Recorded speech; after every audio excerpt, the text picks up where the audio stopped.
В 60-е годы XIX века противостояние между Каканским ханством и Россией Джейтысу, в том числе и Чуйской долине, стало очевидным. В отличие от южных кыргызов, северные кыргызы в политической жизни Каканского ханства были пассивными наблюдателями.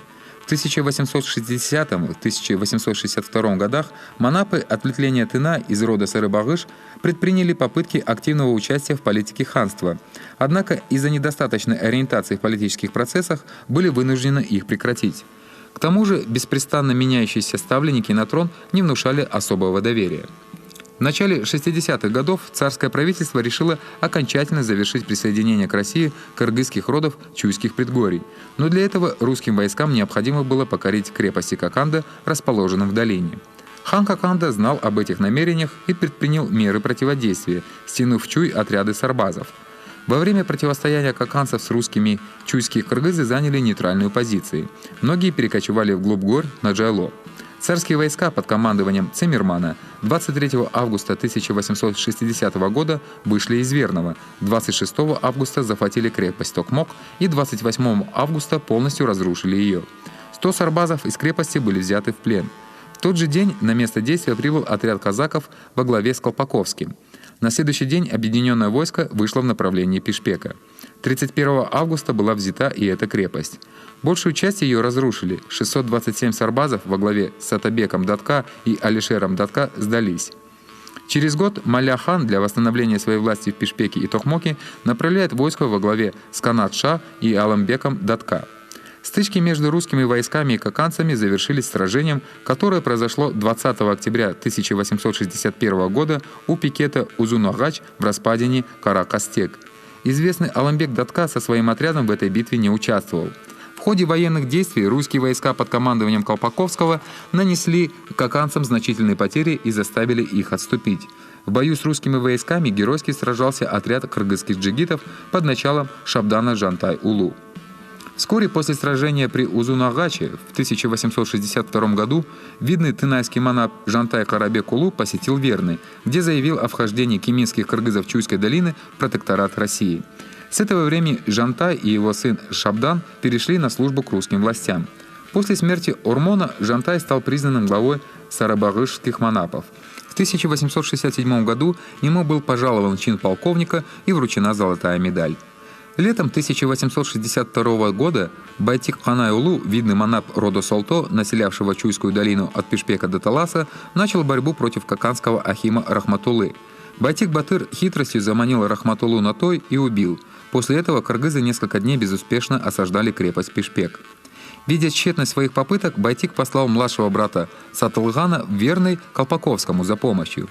Давно готовившийся к окончательному присоединению Северного Кыргызстана к России, командующий русскими войсками немедленно отдал приказ к выступлению и 13 августа прибыл с войсками к крепости Пишпек. В результате совместных действий русских войск и отряда кыргызов, возглавляемого Байтиком, 24 августа крепость была взята и за 2 дня разрушена. Переселившиеся в Талас кыргызы покорились России лишь в 1865 году. Вслед за ними власть русских признали и коренные жители Таласа, роды Сару и Кушчу. Таким образом, присоединение чуйских и таласских кыргызов к России проходило как в добровольном порядке, так и насильственным путем. Признание власти России кыргызами Тенир-Тоо.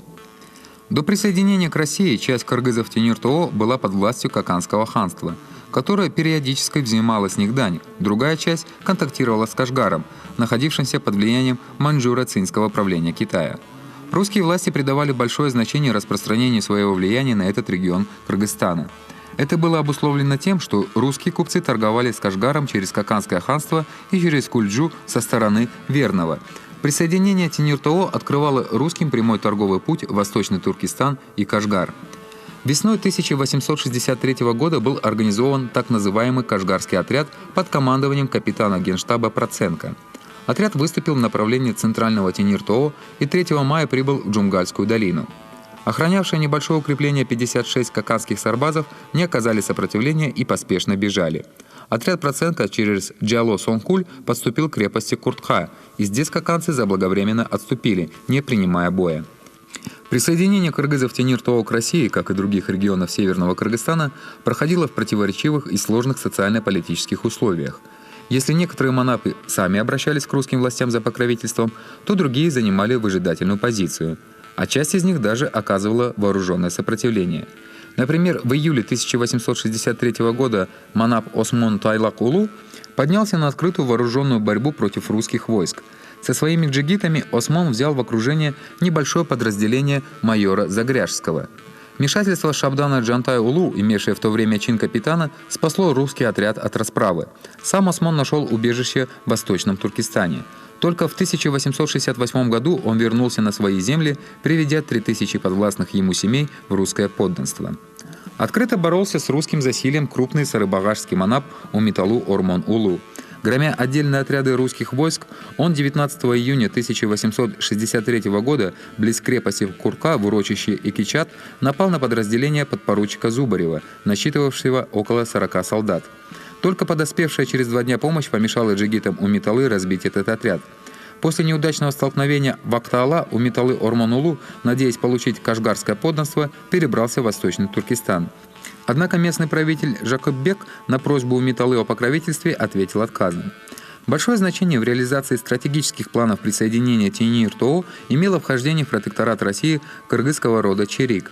Род занимал территорию от реки Нарын до гор Куйкхо-Турпан на юге, берега реки Какшаал и далее через долины Атбаши, Арпа, Аксай вплоть до Кашгара.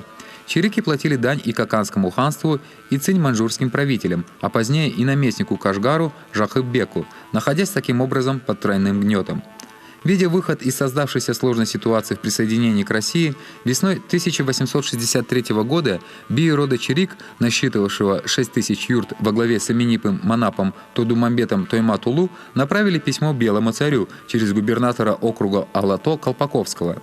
Император дал знать, что просьба чериков о русском подданстве удовлетворена.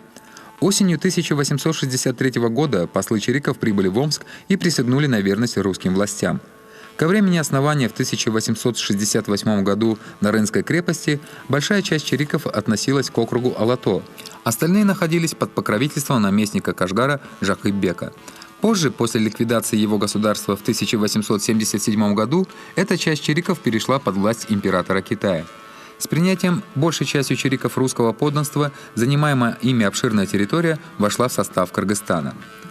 В 1864-65 годах в состав России были включены проживавшие в верховьях Нарына бугинцы-тынымсеиты, а также саяки, занимавшие окрестности Кочкора, Джунгала, Китмен-Тюбе. Однако сарыбагыши, которым правил Умиталы вплоть до 867 года, продолжали оказывать сопротивление русским властям, и только поняв бесполезность борьбы, Умиталы подчинился.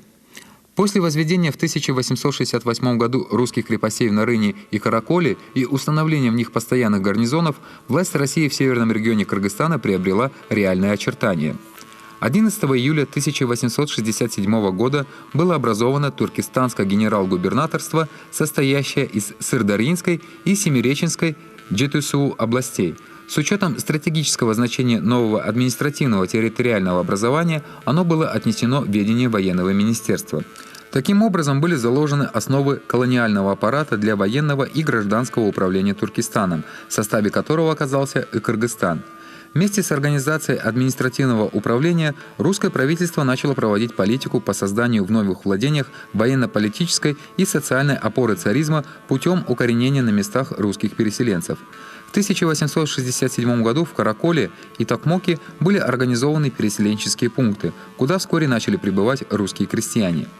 В отличие от первоначального этапа внедрения России в Центральную Азию, ее фактическая власть в Кыргызстане была установлена только в 1863-1868 годах. Присоединение России северных кыргызов в течение этих годов было завершено окончательным утверждением российского правления.